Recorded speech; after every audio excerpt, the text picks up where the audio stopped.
We planned it all at the start, that you and I live in each other's heart.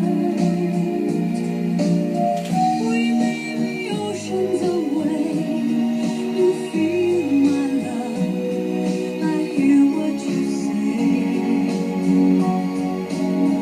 No truth is ever.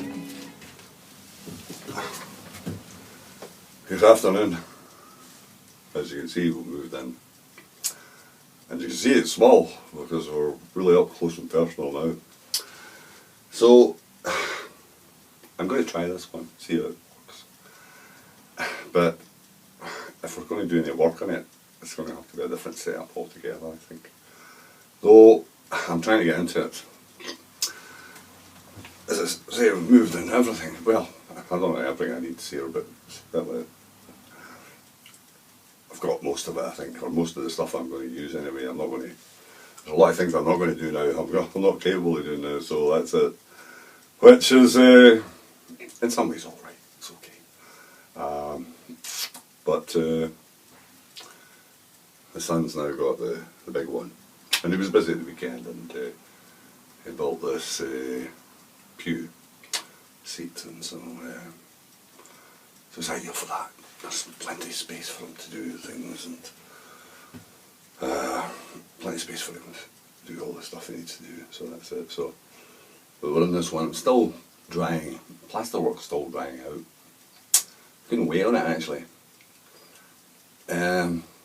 So, wait to get it, wait to get painted, so I will just need to live with it, like, you know, and whatnot. But, the snow's about away. It's not far away, it's just about gone, but what a disaster that was. Drew the country to a standstill. And not a lot of snow, but difficult to say the least. And of course we've got Nicola on there telling people she's seen lorries on. Of course we got a day, Friday was it Friday I think it was, when it was not safe to go out, population wasn't to leave.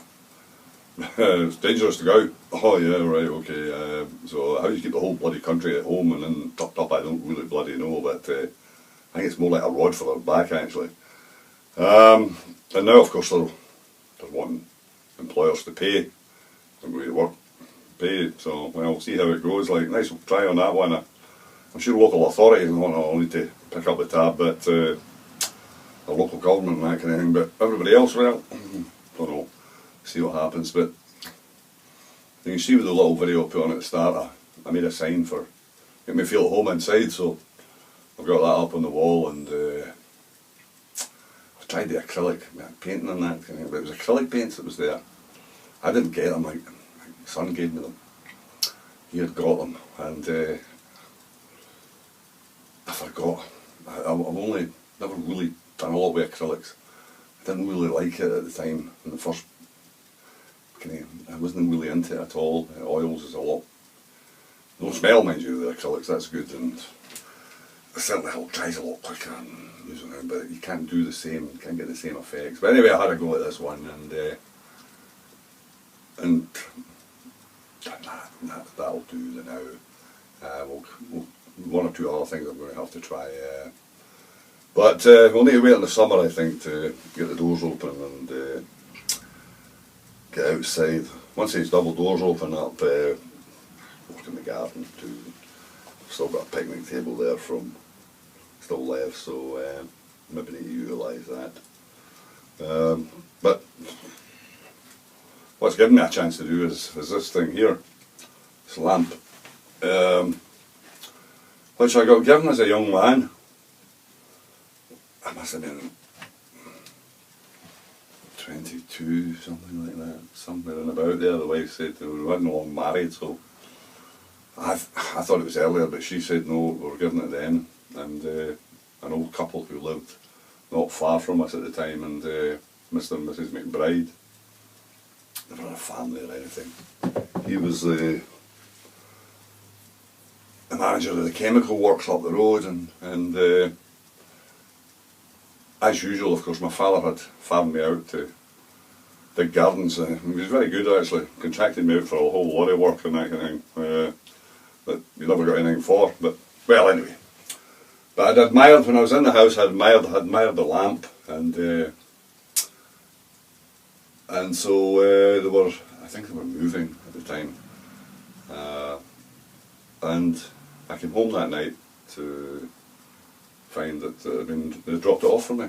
And because I'd admired it that much, that they gave me it. I'm not going away. I think it was a thank you for digging gardens and that kind of thing, digging their garden and taking it down. Very nice couple, very nice. But I think it is ebony. It's heavy lamp. I'll have to put a bit of a base on it, because it was never the stablest of things. Where about in the world it originally came from, I don't really know. It's got a kind of Chinese look about it, but whether it was figure skinny Chinese. But the beautiful inlay, brass inlay, scroll work on it, all over it, all over the cloak and roundabout and everything. And I've seen modern versions of some of this kind of thing,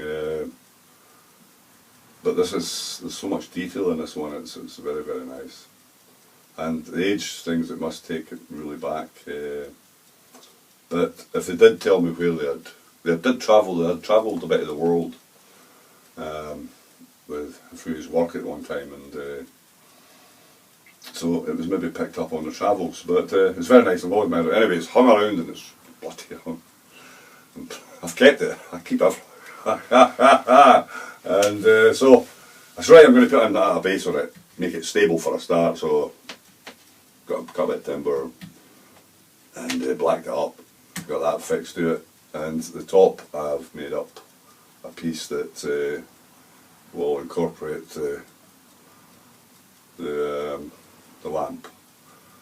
But I'll need to hunt about and try and find probably around about these old charity shops and have a look at their old lamps and things like that. Try and get something with an old bit of cable and something that looks a business that actually is of an age that works with. I could get a new cable, but I'll try and see what I can have a look, see what I can find, see if there's something that will actually fit the bill. What to do? I'll probably keep it in here. Just got in there, I'll find more space. But I've got everything stuff jammed in here, there, and everywhere. It's going to be something altogether. Right? Certainly cosy. I've changed the gas heater. I've got an electric heater up there, and I discovered that when we were reading at the shed. It's one of these single bar heaters. I can remember buying them. They were brand new, and a friend of mine got one of them for his workshop. He had an Alton Bottle workshop at the time too, and I gave him one and I kept one.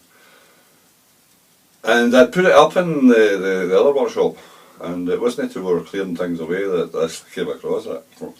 It was hidden.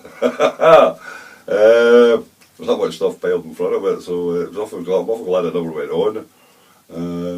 So it's up there now, and it is.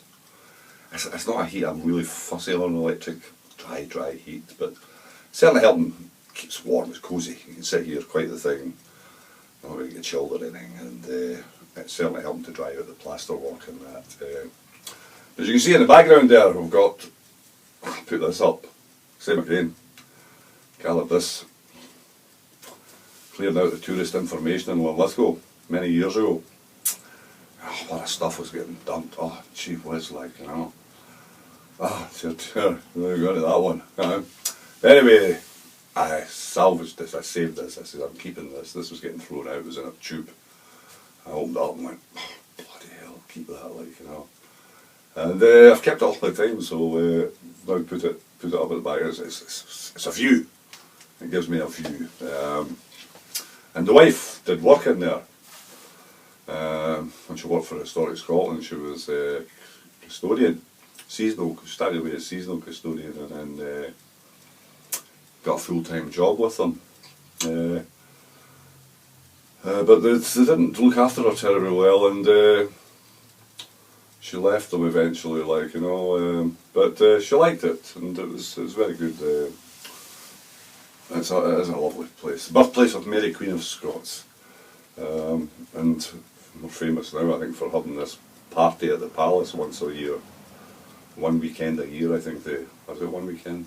I think so, Saturday, Sunday, or something.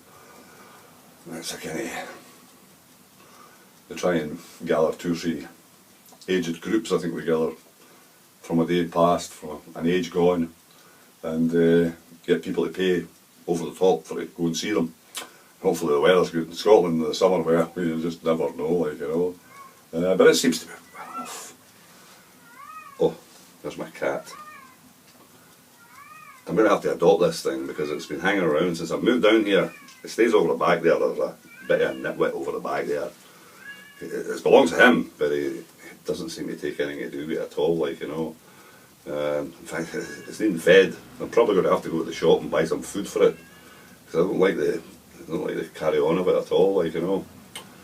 He's I'm not going into that kind of thing, but it's social housing thing. It's another one of the problems, like, you know.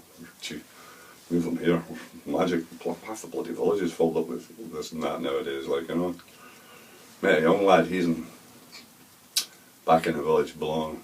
We've got a house that's dedicated to troubled teens and this and that, like, you know, he's certainly troubled. We've shown me the tag, he's got a tag on his leg now. 16-year-old, fine looking young lad, he's enough to talk to, baggy bloody nerves, shakes like smokes like a bloody chimney. It's always like you to go to the shop and get cigarettes from him, but I won't bloody do it, you know. But I'm just looking at the time here to see, but we'll not long to go, and I've got a timer set. He was at me there on Saturday it was. Oh, how you doing, Jim? I can't remember his fucking name he's got. Nice lad. Spoke to him, he was here last year. Still in the system. This is what happens to get in the system. Back then I asked him what he was doing. Well, he says, my mother separated from my father and got a new husband, couldn't get on with him. I beat him up. I don't really believe that one. It's not a lot of him to beat anything up, but you never know. So he's back anyway. And of course he's at me. You couldn't get fags for me. I said, no, I won't, no. I'm not going to get cigarettes for you. I said, I'm not going to the shop to do that for you.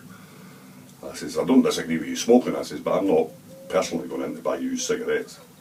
I says, but I'll give you a smoke. I says, so there's the tobacco, roll away. Which he did. Well, I thought I was actually going to have to take it off him because, there we go. Shaking. Oh, dear.